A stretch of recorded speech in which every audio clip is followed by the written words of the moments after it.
여러분, 예수 믿는 삶은 풍성한 삶입니다. 절대로 그냥 힘들게 어렵게 어쩔 수 없어서 예수 믿는 것이 아닙니다. 예수를 믿을 때 우리는 하나님이 주시는 그 풍성함을 누릴 수 있어야 합니다. 그런데 우리가 그러면 어떻게 해야 풍성함을 누릴 수 있는가?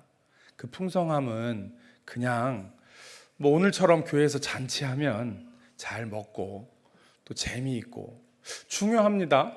우리가 교회 표 얘기하면서 행복한 공동체 말씀드렸잖아요. 교회 오는 게 좋아야 됩니다. 행복하고 재미있어야 합니다. 그런데 그 행복이라고 하는 것이 단순하게 많이 갖고 좋은 거 먹고 재미있고 그래서 행복하다고 하면 세상에서 주는 행복과 다를 바가 없겠지요. 예전에는요, 교회가 그러한 것들을 주었던 것 같아요. 우리 사회가 많이 못 가지고 있었으니까 교회에 오면 교육도 있고요. 교육하는 시스템이나 장비도 교회가 제일 좋았지요. 음악을 하려면 교회에 다녀야 음악할 수 있었습니다. 예전에 제가 다녔던 교회도 그랬거든요. 성가대 하다가 성가대에서 발굴돼서 그래서 전공하는 경우들도 제가 참 많이 봤고, 옛날에는 교회 아니면 어디 가서 이렇게 반주해가지고 음악 노래할 수 있는 데가 없었습니다. 그것만 그렇겠습니까? 다른 것들, 사회복지도 마찬가지지요. 그런데 지금은 사실 교회보다 바깥에가 훨씬 더 많습니다. 그러니까 그런 걸 가지고 교회에서 풍성하게 이러기는 어려운 것 같습니다. 우리 군인교회도 마찬가지 아닙니까? 옛날에는 우리 형제들이 교회 오면 가장 좋은 걸 먹을 수 있었지요. 지금은 교회에서 주는 게 우리 형제들이 부대에서 먹는 걸 못 쫓아가요. 교육훈련단 목사님이 어느 날 그러시더라고요. 교육훈련단에서 천자봉 행군 가면 캔커피 가져가거든요. 이제 보통 부대에서 하는 게 레시피라고 이렇게 캔커피 요만한 거 가져가면 정상에 가서 그 형제들 나눠주면 초코파이랑 주면 너무 좋아하는데 그걸 차에다 싣고 목사님이 올라갔어요. 애들이 딱 쉬길래 주려고 딱 갔는데 애들이 다 군장에서 스타벅스 커피를 이렇게 꺼내더라고요. 그래서 얼른 그 레시피를 집어넣습니다. 그러고 물어봤더니 천자봉 행군 출발하기 전에 부대에서 그걸 다 나눠줬대요. 예. 그렇다고 그 커피를 교육훈련단 예산으로 살 수는 없습니다. 그러니까 이제 이게 단순히 그 이야기만 하겠습니까? 모든 부분에서 다 그렇습니다. 그런데 그러면 이제 교회는 더 이상 풍성할 수 없는가? 아니죠.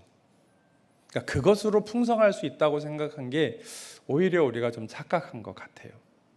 진짜 풍성함은 뭐냐 하면 우리의 삶이 성숙할 때에 경험할 수 있는 삶이 풍성한 삶입니다.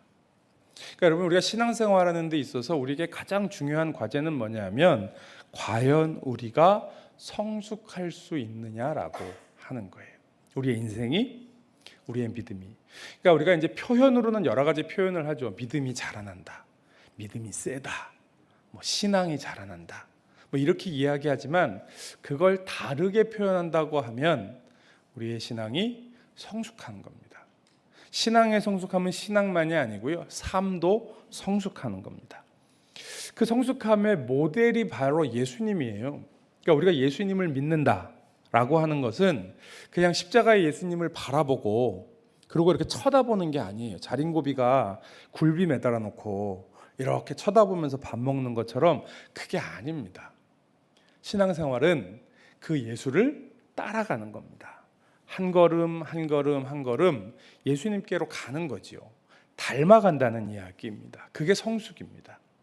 그런데 예수님의 성숙함이 어떻게 우리에게 보여주셨고 당신의 그 성숙함을 이루셨는가 생각을 해보면 성숙이라고 하면 가장 높은 것, 가장 귀한 것 아니에요. 예수님의 가장 높은 것, 가장 귀한 게 뭡니까? 십자가지요. 여러분, 그 십자가의 성숙이라고 하는 건 뭐냐 하면 그 십자가를 지시기 위해 십자가를 지고 가셨던 고난과 십자가에 달리셨던 그 죽음과 그리고 부활의 영광에 이르는 것이 예수님이 우리에게 보여주신 성숙함의 모습이었습니다. 그러니까 우리도 그 고난과 십자가와 부활의 영광을 경험하는 데까지 가는 것이 그리스도인의 성숙이고 그것이 우리에게 풍성한 삶을 누리게 한다라고 하는 거죠. 그러니까 그 고난을 따라가기 위해 예수님께서요, 하나님께서 우리에게 순교의 고난을 감당하게 하실지도 모릅니다. 그렇게 한다면 그 순교의 고난을 감당해야겠지요. 그건 참 영광스러운 일이 될 것입니다. 그러나 하나님은 보통 그냥 막무가내로 그렇게 하시는 것이 아니라 일상의 작은 고난을 통해 우리가 하나씩 하나씩 성숙함으로 나아가게 하십니다. 그 가장 대표적인 게 가족 안에서 겪는 여러 가지의 어려움과 상처가 그런 것이 아닌가 싶어요. 남자와 여자가 만나서 부부가 되고 가정을 이루어 갑니다. 쉽지 않은 일이지요. 가장 좋아서 이 세상에서 최고라고 생각해서 만났는데 내가 가장 좋다고 생각하는 그게 나를 가장 또 힘들게 하는 이유가 되기도 하잖아요. 그러면서 그 차이를 겪어가는데 그게 또 우리 마음에 상처가 됩니다. 부모와 자녀도 마찬가지 아니겠습니까? 부모가 자녀를 낳고 또 자녀는 어느 날 보니까 자기가 나아져 있는 거지요. 뱃속으로 나온 자식인데도 불구하고 달라요. 다르니까 또 차이가 생겨나고요. 그 차이는 상처를 만듭니다. 똑같은 아이를 두고 아빠와 엄마가 또 차이가 있어요. 그러다 보니 거기에서도 또 상처가 생길 수도 있는 거지요. 여러분, 우리가 구원받았다라고 하는 것은 그냥 내가 이제 예수 믿고 천국 가지 이렇게 끝나는 게 아니라고 하는 거예요. 제가 오늘 설교 안에 에베소서의 구조를 이렇게 쫙 넣어드렸는데요. 너무 장황하지만 사실 에베소서가 어떻게 되어 있는 거지? 이게 에베소서만의 구조가 아니고요. 사실은 바울이 서신서를 쓰면서 복음을 설명할 때 이 구조를 사용을 했습니다. 그게 가장 분명한 게 드러난 게 에베소서여서 그런데요. 에베소서가 총 6장으로 구성되어 있는데 전반부 후반부로 딱 정확하게 반반 나뉩니다. 앞에서는 뭐를 얘기하냐면 하나님의 은혜의 복음을 이야기하는 겁니다. 그러니까 우리가 어떻게 구원받는 건지, 구원이 뭔지, 어떻게 구원받은 것인지 이런 것에 대해서 먼저 이야기를 합니다. 이제 우리가 예수 믿는 이유가 구원받는 거니까요. 그런데 구원받았으니까 됐다 이게 아니에요. 구원받았으면 이제 구원받은 사람이 어떻게 살아야 하는지를 이야기합니다. 에베소서만이 아닙니다. 다른 서신서도 다 마찬가지고 성경이 그렇습니다. 우리가 하나님을 믿고 예수 그리스도를 믿고 구원받는데 구원받으면 그 구원에 따르는 삶이 있습니다. 지난달 설교로 이야기를 하면 하나님의 말씀 앞에 우리가 삶을 돌이켜 회심했어요. 그러면 회심한 삶은 변화를 일으켜 가게 되어 있습니다. 그 변화된 삶이 무엇인지를 이야기하는데 그 에베소 4장부터 6장의 말씀을 보면 처음에는 교회를 이야기해요. 교회 안에서 성도들은 어떻게 하는지 하나 되어야 한다는 걸 얘기하는 거고요. 그 다음에 이제 새로운 사람이 되었다. 옛사람을 벗어버리고 새 사람을 입어 살아가는 삶이 무엇인지를 이야기해요. 그리고 이제 구체적으로 삶 속에서 살아가야 하는 영역들, 그 관계들을 이야기하는데 그 관계가 뭐냐 하면 가족이에요. 그래서 아내와 남편, 남편은 아내에게, 아내는 남편에게, 부모와 자녀, 부모는 자녀에게, 자녀는 부모에게. 그리고 그 뒤에 하나 더 붙은 게 뭐냐 하면 우리가 일반적으로 세상에서 살아가는 관계, 당시의 제도로 이야기를 하면 종과 상전의 관계를 이야기하는 거죠. 그러니까 이게 다 뭐냐 하면 사람들 사이에 일어나는 관계들을 이야기하는 겁니다. 그러니까 무슨 얘기를 하는 거냐 하면 우리가 예수 믿고 구원받았으면 뭐가 회복되어야 한다고요? 관계가 회복되어야 한다고요. 관계는 난 모르겠고 나는 그런 거 원래 잘 못하니까 요즘 MBTI 우리 장로님들, 권사님들도 많이 들으시죠. 예. 젊은 사람들은 다 MBTI로 얘기해야 됩니다. 그런데 그 많이 얘기하는 것처럼 나는 원래 내향적인 성격이라 난 관계 잘 못해. 그게 아니에요. 근데 그렇게 이야기하면서 난 예수님 믿었는데 나 이제 다른 사람들은 모르겠고 나 혼자 하나님 앞에 기도 열심히 하고 말씀 보고 그러면 되지 아니라는 거예요. 교회 안에서 특별히 가족 안에서 그래야 세상에 나가서도 하나님이 주시는 좋은 관계를 누리며 살아가는 그 안에서 우리가 풍성하게 오며 누리며 살아가는 삶을 구원받은 자의 삶이라고 하는 겁니다. 우리 5월달 설교 주제를 제가 가정 안에서 누리는 풍성한 삶이라고 정했어요. 그러니까 여러분, 내가 가정 안에서 풍성한 삶을 누리는지 그렇지 못한지는 내가 풍성한 삶을 실제로 사는지 못하는지를 나에게 보여주는 거고요. 그것은 내가 성숙한 그리스도인의 삶을 살고 있느냐를 드러내주는 지표이기도 하는 겁니다. 그러니까 바울이 이렇게 설명하는 이유는 이런 관계가 구원받은 그리스도인이 성숙함에 이르는 지표이기 때문에 그렇고, 하나님께서 우리를 성숙하도록 하시는 방법이기 때문에 그렇습니다. 갑자기 내향적인 사람들이 막 사람들을 많이 만나라는 이야기가 아니라 한 명씩 한 명씩 그 만나는 관계들을 진실하게 해가고 넓혀가고 깊어져 가는 것을 이야기를 하는 겁니다. 보시기에 목사가 그렇게 보이시는지 모르겠지만 저는 아주 내향적인 사람입니다. 가끔 제가 그렇게 얘기하면 목사님이 내향인 줄 몰랐다고 그러시는 분이 있는데, 목사라 노력하며 사는 겁니다. 저는 주일날 이렇게 성도님들 만나는 게 되게 힘들고 어려운 사람입니다. 옛날에는 정말요, 주일날 밖에도 안 나왔어요. 나는 설교를 준비해야 돼 그러고 주일날 예배 끝날 때까지 목양실에서 잘 나오지도 않았고요. 목양실에 누가 찾아오는 것도 저는 되게 힘들고 어려워요. 요즘은 제가 이렇게 예배 끝나면 식당에 가서 이렇게 돌아다니면서 인사드리지요.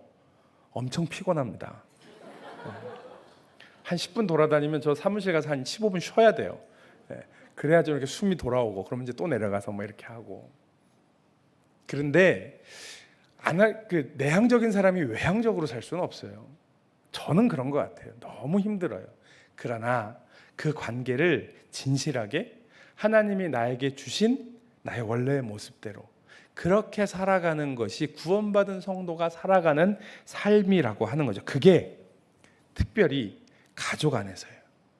왜냐하면 가족은 우리가 마음에 안 든다고, 물론 형제들 가운데 가족들 가운데 또 너무 힘들고 어려우면 그렇게 되는 경우가 있습니다. 오늘 그 상처를 좀 이야기하려고 하는데, 그러나 그래도 불편하잖아요. 가족들끼리 안 본다고 그럼 마음이 편해요? 그렇지 않습니다. 어렵습니다. 우리가 그 가족 안에서 또 가까운 사람들과의 관계, 특별히 하나님께서 하나님의 가족으로 주신 교회 안에서 서로 겪는 상처는요, 하나님께서 우리를 성숙하게 하시기 위해 십자가의 고난이 그렇게 했던 것처럼 우리에게 주시는 도구입니다. 그런데 이것을 우리가 하나님께서 우리에게 주시는 성숙의 도구로 쓰지 못하면 누가 쓰냐 하면 사단이 이거를 써요. 그래서 우리를 성숙하지 못하도록 묶어두고 가둬두는 도구로 사단이 쓰는 겁니다. 그래서 에베소서 6장의 마지막에 보면 뭐가 나오냐면 성도의 영적인 전투가 나와요. 영적 전쟁이 나와요. 전신갑주 이야기 나오거든요.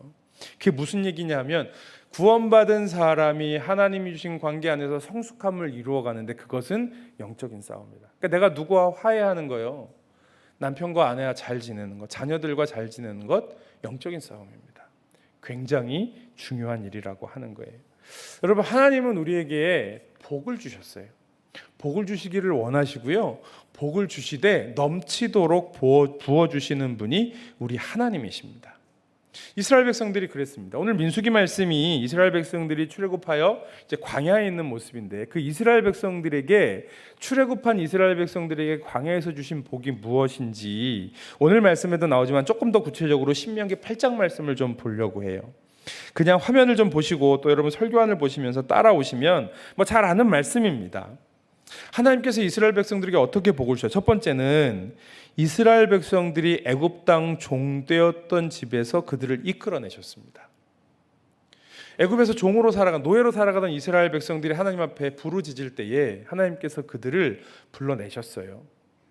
그 당시에 세계 최고의 강대국이었고 모든 힘을 다 가지고 있는 이집트의 왕 바로를 꺾으셨어요. 그리고 그들을 끌어내셔서 하나님께서 약속하신 젖과 꿀이 흐르는 땅으로 그들을 인도해 나가시는 거지요.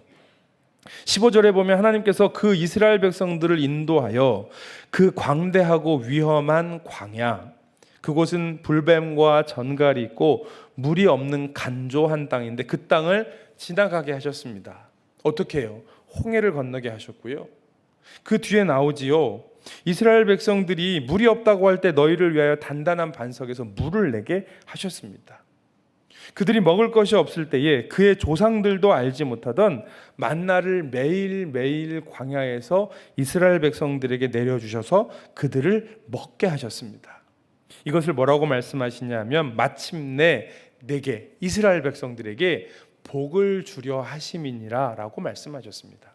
그러니까 이스라엘 백성들이 출애굽하여 광야를 살아가는 그 모든 삶은 이스라엘 백성들에게 있어서 분명히 축복이었습니다.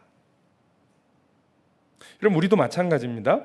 하나님께서 예수 믿는 우리에게 주신 가장 큰 복은 우리가 예수를 알고 예수를 믿어 구원받고 그리고 이제 함께 우리가 하나님의 나라를 누리고 전하는 교회의 가족이, 하나님의 가족이 되는 겁니다.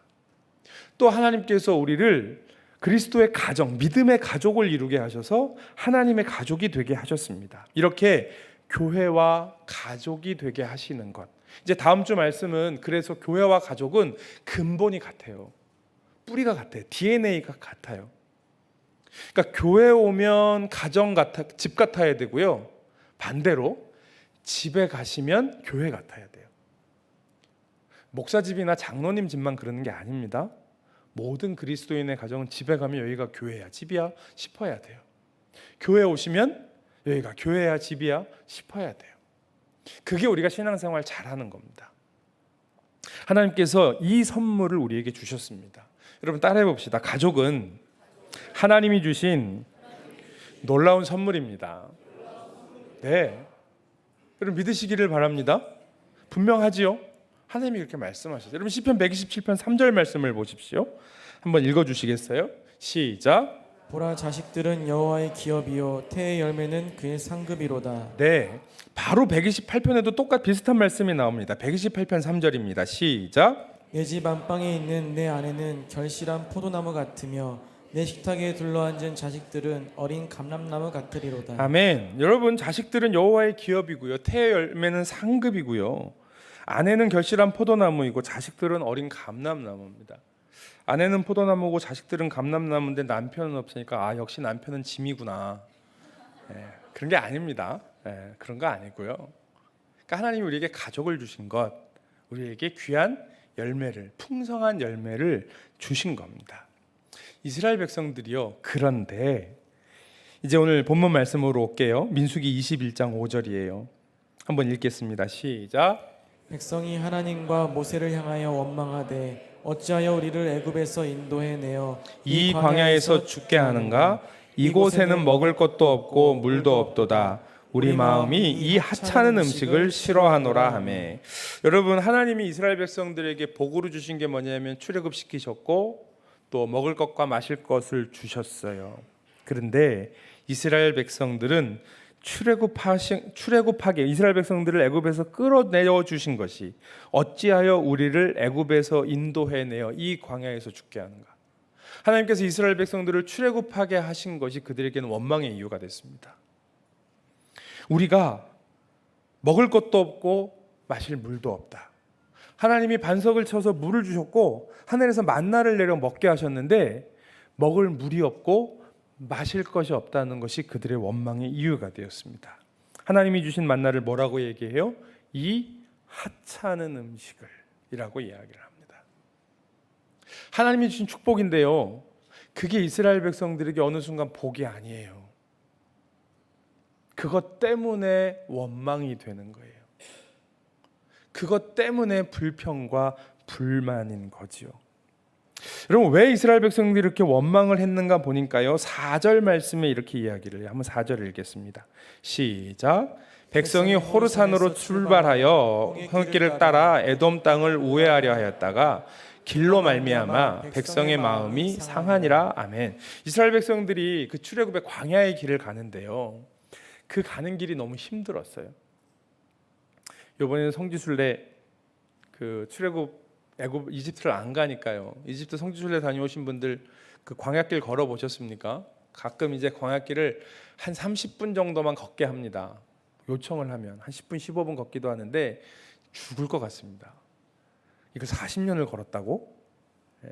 뭐 관광버스 에어컨 나오는 거 타고 가니까 그냥 이러고 가는데 잠깐 내려서 걸으면요 정말 죽을 것 같습니다. 그러니까 이스라엘 백성들이 그 길이 너무 힘들었어요. 막 또 돌아가요. 빠른 길로 갔으면 좋겠는데, 그래서 뭐라고 이야기하냐면 그 길로 말미암아 백성의 마음이 상했다라고 이야기를 하고 있습니다. 이 백성의 마음이 상했다라고 하는 걸 메시지 성경은 뭐라고 번역했냐면, 백성이 길을 가는 동안에 그들의 마음이 조급하고 날카로워졌다고 이야기를 하고 있습니다. 마음이 조급하고 날카로워졌습니다. 그랬더니 하나님이 주신 복이 아니라 어떻게 되는 거예요? 원망이 되는 거예요. 그러니까 여러분, 하나님께서 우리에게 가족을 주신 것은 어마어마한 축복입니다. 그런데 우리의 마음이 상하게 되면은요, 우리의 마음이 조급하고 날카로워지게 되면 하나님이 주신 복이 아니라 원망의 이유가 된다라고 하는 거예요. 분명히 하나님께서 우리에게 가족을 주셨고 하나님이 우리 가정의 주인이 되어주시면 하나님께서 이 가정 안에서 일하실 거 아니에요. 남편을 주시고 아내를 주셨어요? 자녀를 주셨어요. 나에게 부모님을 주셨어요? 그러면 하나님께서 나에게 주신 그 가족들을 통하여 일하실 거 아니에요. 주시고 하나님께서 너 한번 잘 키워봐라. 애 키우는 게 얼마나 힘드나, 내가 너 키우면서 얼마나 힘든지 아냐? 물론 그런 것을 깨닫기도 합니다. 자녀를 낳아서 키워보니까 하나님 아버지의 마음이 이런 거구나라고 하는 걸 조금 더 알 수 있을 것 같더라고요. 근데 하나님이 그거 알으라고 하시는 건 아니잖아요. 자녀를 주시고 배우자를 주시고, 그래서 그 안에서 하나님이 일하신다고요. 우리 보고 어떻게 하라고 하는 게 아니라 하나님이 일을 하시기 때문에 그 하나님이 하시는 일을 보고 우리는 누리는 거예요. 그게 풍성함입니다. 그런데 그 하나님의 하시는 일을 보지 못하면 마음이 조급해지고 날카로워지게 됩니다. 이 물이 하나님이 주시는 거라고 하는 걸 잊어버리면, 이 만나가 하늘에서 내려오고 하나님이 주시는 것이라고 하는 걸 잊어버리면, 그러면 우리의 마음이 상하고 마음이 조급하고 날카로워지게 되는 거죠. 그러면 축복이 원망이 됩니다. 여러분, 하나님이 주신 축복을 감사하면 은혜가 됩니다. 할렐루야. 그런데 하나님이 주신 축복을 감사할 수 없게 될 때에, 감사하지 않을 때에 그 축복이 원망이 된다라고 하는 거예요. 왜 하나님은 이렇게 하셔서? 여러분, 하나님이 나에게 은혜를 주셔서요, 내가 하나님을 알아서 내가 힘들고 어려운데 이기적으로 못 살겠는 거예요. 우리 그런 적 있지 않으세요? 나도 남들처럼 내 것 챙기고 좀 이기적으로 나 중심으로 좀 살았으면 좋겠는데, 그렇게 하려면 자꾸 마음에 뭐가 걸려요. 하나님이 자꾸 마음을 찌르셔요. 그럴 때 그런 기도 해보셨어요? 하나님, 왜 자꾸 나한테 이런 마음을 주셔서, 남들은 잘만 살두구만 왜 나는 맨날 이렇게 마음이 불편하게 하시고, 다른 사람 향해서 미워하는 마음만 가졌는데도 괜히 마음에 불편하고 하나님 앞에서 회개하게 하시고, 하나님 왜 맨날 나는 이렇게 손해보며 살아요? 하나님의 저주입니까? 하나님의 은혜입니까? 대답하기 싫으신가 보네요. 모르셔서 그러는 거예요. 대답을 하기 싫으신 거예요. 하나님의 축복입니까? 하나님의 저주입니까? 축복이죠. 마지못해 대답하시네요. 근데 여러분, 그걸 인정할 때 하나님의 축복은 진짜 축복이 되는 겁니다. 여러분, 그 원망하면 그것이 우리의 삶에 상처가 돼요. 이스라엘 백성들은 어떻게 상처가 됐나 보세요. 6절 말씀입니다. 한번 같이 읽겠습니다. 시작. 여호와께서 불뱀들을 백성 중에 보내어 백성을 물게 하심으로 이스라엘 백성 중에 죽은 자가 많은지라. 네, 하나님이 주신 것, 하나님이 먹을 물도 주시고 만나와 메추라기도 주시고 애굽에서 나와 광야로 인도해 주셨는데 그게 원망이 됐어요. 그러니까 그 원망의 결과가 뭐예요? 하나님이 불뱀을 보내셔서 이스라엘 백성들을 물게 하시고, 그래서 이스라엘 백성 중에 죽은 자가 많다고 이야기합니다. 죄송합니다. 하나님은 원망하는 백성들에게, 이스라엘 백성들에게 불뱀을 보내셨습니다. 그리고 그 불뱀은 이스라엘 백성들에게 큰 고통이 되었습니다. 여러분, 우리에게도 마찬가지입니다. 하나님이 주신 축복을 감사하지 못하고 원망하면 그 원망이 상처가 되고요. 상처는 뭐가 됩니까? 우리를 묶어놓고, 우리를 가둬놓고, 우리를 성장하지 못하게 합니다. 자라나지 못하게 합니다. 하나님께 더 가까이 가지 못하게 합니다. 하나님이 주신 은혜도 누리지 못하게 합니다. 힘들고 어렵잖아요. 그러니까 이스라엘 백성들이 어떻게 했냐면 7절입니다. 시작. 백성이 모세에게 이르러 말하되 우리가 여호와와 당신을 향하여 원망함으로 범죄하였사오니 여호와께 기도하여 이 뱀들을 우리에게서 떠나게 하소서.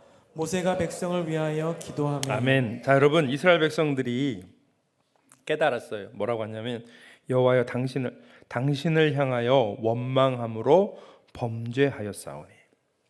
여호와와 모세를 향하여 원망한 것이 죄를 지은 것이라고 하는 걸 인정했어요.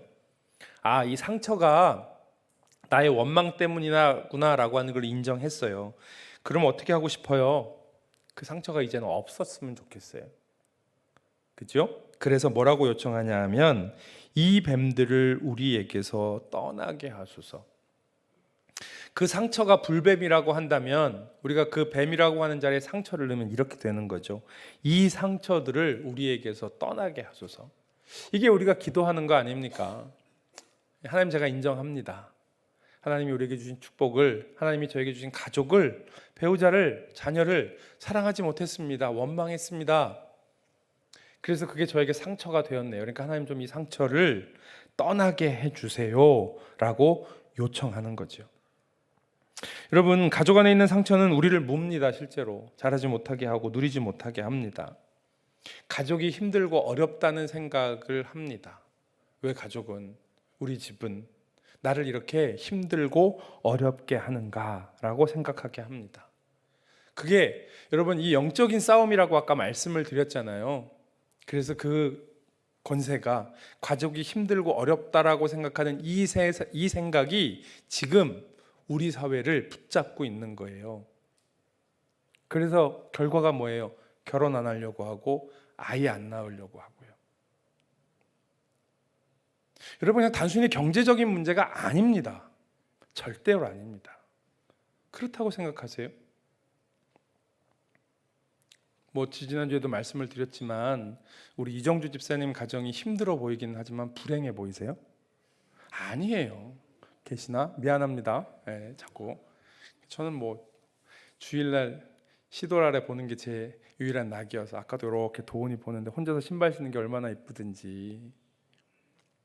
여러분, 식구가 많고 혹은 어려움이 있고 힘들고 어려울 수 있습니다. 힘들고 어렵습니다. 분명히 그럴 거예요. 그러나 그게 불행한 게 아닙니다. 하나님의 저주가 아닙니다. 축복입니다. 그런데 그걸 못 보게 하는 거죠. 하나님이 일하시는 걸 못 보게 하는 겁니다. 이게 영적인 싸움입니다. 그러니까 그리스도인들은 이 영적인 싸움을 이겨내야 합니다. 무슨 얘기냐면 가족 안에서 풍성함을 누려야 하는 거예요. 이전의 상처들을 없앴으면 좋겠는데, 그런데 여러분, 과거로 돌아가서 그것을 바꿀 수가 없잖아요. 배우자와 관계가 안 좋았어요. 그런데 하나님의 말씀에 예를 들어 오늘 말씀에 은혜를 받으셨어. 지난주 이번 달에 말씀을 들으면서 은혜가 돼서 그래서 화해해요. 내가 그동안 미안했어 라고 화해합니다. 내가 잘할게. 그래봐야 좀 나아지는 게 많지는 않아요. 너무 크게 기대하지는 마시고, 그럼에도 불구하고 애쓰고 노력하니까 그것만으로도 또 좋은 거 아니에요?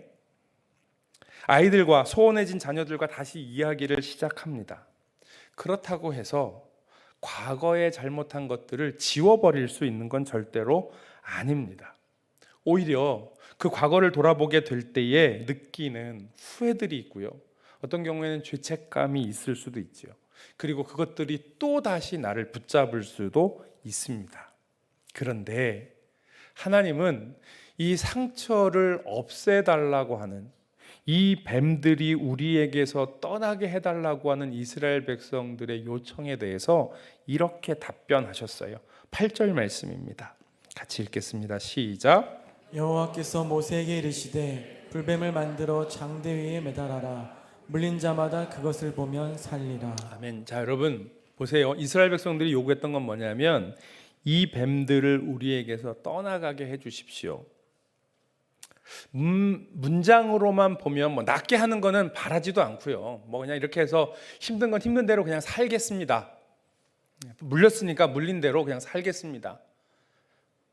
그냥 뭐 죽으면 죽은 대로 할 수 없죠. 뭐 그냥 살겠습니다. 산 사람은 살아야지 어떡해요. 뭐 이 정도까지인지는 모르겠으나 좌우지간 이 뱀들을 떠나가게 해달라는 거예요. 더 이상 이 상처가 없었으면 좋겠다는 거예요. 그런데 하나님이 주신 답변은 뭐냐 하면 그 불뱀을 만들어 장대 위에 매달아라. 그리고 그것을 쳐다봐라 라고 하는 것이었습니다. 그들이 겪었던 고통이에요. 그런데 이게 그냥 고통이 아니에요.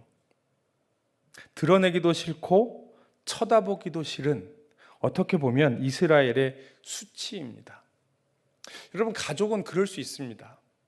가족 안에서 우리가 하는 일들이 밖에는 그냥 우리가 그럴듯한 가족처럼 그렇게 살아서 그렇지 우리 안에 더더군다나 내 마음과 생각까지 들어가게 된다면 이걸 어디 가서 얘기를 해. 그러니까 교회 안에서도 그렇게 잘 못하는 거죠. 제가 이번 주 질문에 혹시 가정 안에 있는 그런 상처들이 있으면 좀 이야기해 봅시다 했는데 너무 무리하지는 마십시오. 할 수 있는 만큼 하면 됩니다.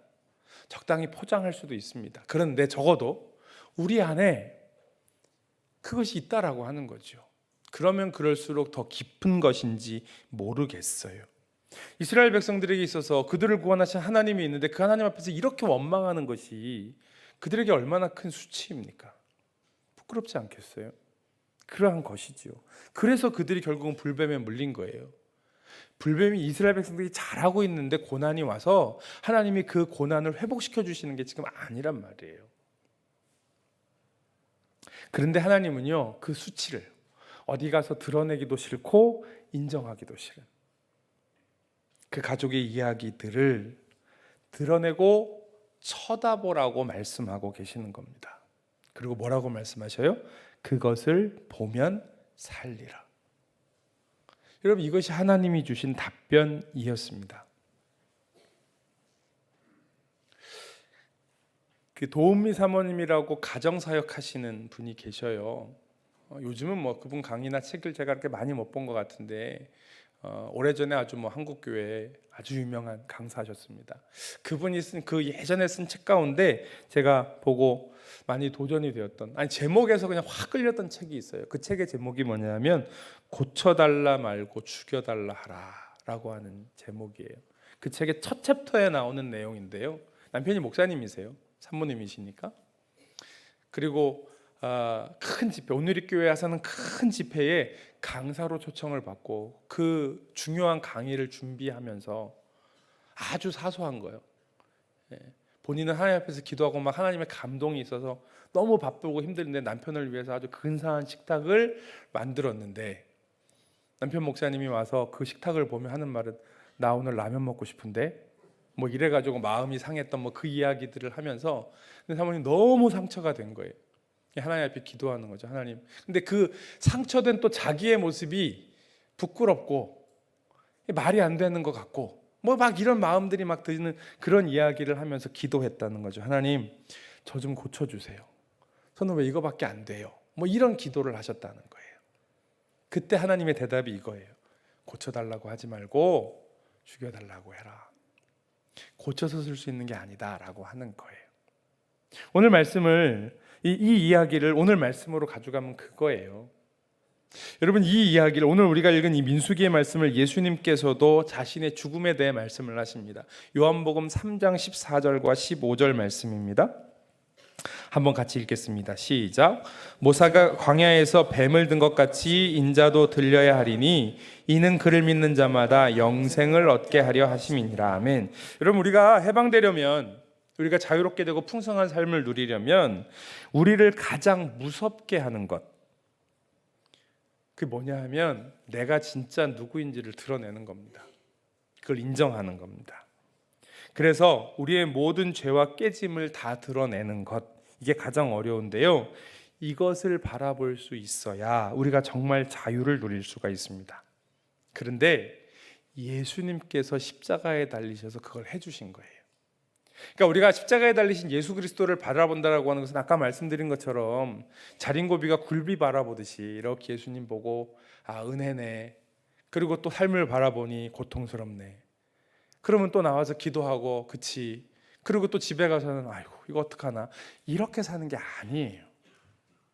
그 주님을 바라보고 그 주님께로 한 걸음 한 걸음 나아가야 하는 겁니다.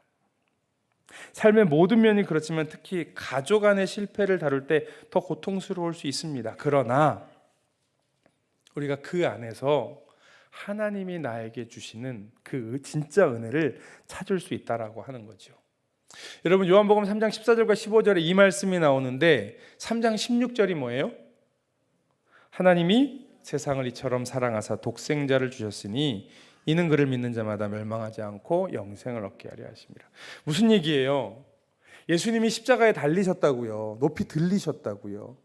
이스라엘 백성들이 자신들의 수치를 드러내서 장대에 매달아야 했던 것처럼 예수님은 예수님이 수치가 아니라 우리의 모든 수치를 당신께서 지셨어요.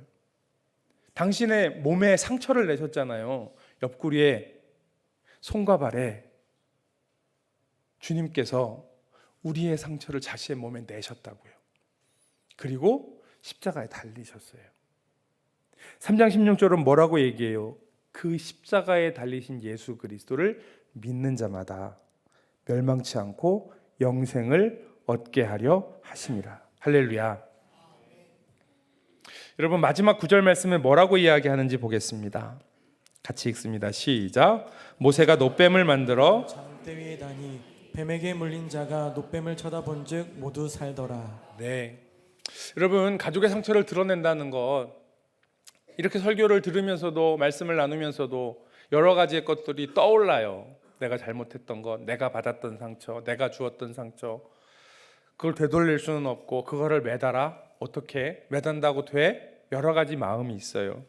그런데 우리가 이렇게 이야기할 수 있는 것, 가족 안에 있는 상처, 나의 삶에 있는 상처를 여러분 십자가에 매달으십시오. 그리고 쳐다보십시오. 인정하십시오. 왜냐하면 놋뱀을 쳐다본즉 모두 살더라. 할렐루야. 자, 8절까지는 장대를 세우고 거기에 불뱀을 매달아 너희가 쳐다보면 살리라 라고 말씀을 하셨어요. 그러나 살리라, 살 거야, 한번 해봐가 아니고 9절 말씀에 뭐예요? 쳐다본즉 살더라. 여러분 쳐다보면 삽니다. 그리고 그렇게 우리는 살아왔습니다. 어차피 우리의 인생 내 힘으로 살지 않았습니다. 그렇게 못 살았습니다. 주님께 맡기고, 그러니까 내가 매달지 않고 주님께서 어쩔 수 없어서 가져다가 주님이 매다셨어요. 그래서 예수님이 십자가에 달려 죽으신 거예요. 우리가 스스로 우리의 상처를 십자가에 매달아야 하는데 주님께서 그 상처들을 다 가져다가 본인의 몸에 상처를 내시고 그리고 주님께서 십자가에 올라가신 거예요. 얘들아 너희 상처 내가 다 가지고 올라갔다라고 말씀하시는 거예요. 그러니 우리가 그 예수님 믿고 우리의 상처를 그 십자가에 메어 달고 주님 제가 다 올려드립니다. 주님 해결하시는 줄로 믿습니다. 아니 이미 낫게 하신 줄로 믿습니다. 할렐루야. 그 믿음으로 승리하는 우리 가족 안에 있는 상처들을 하나씩요 작은 것부터라도 주님의 일하심을 보고 경험하고 누리는 우리 모두가 되기를 주님의 이름으로 간절히 축원합니다.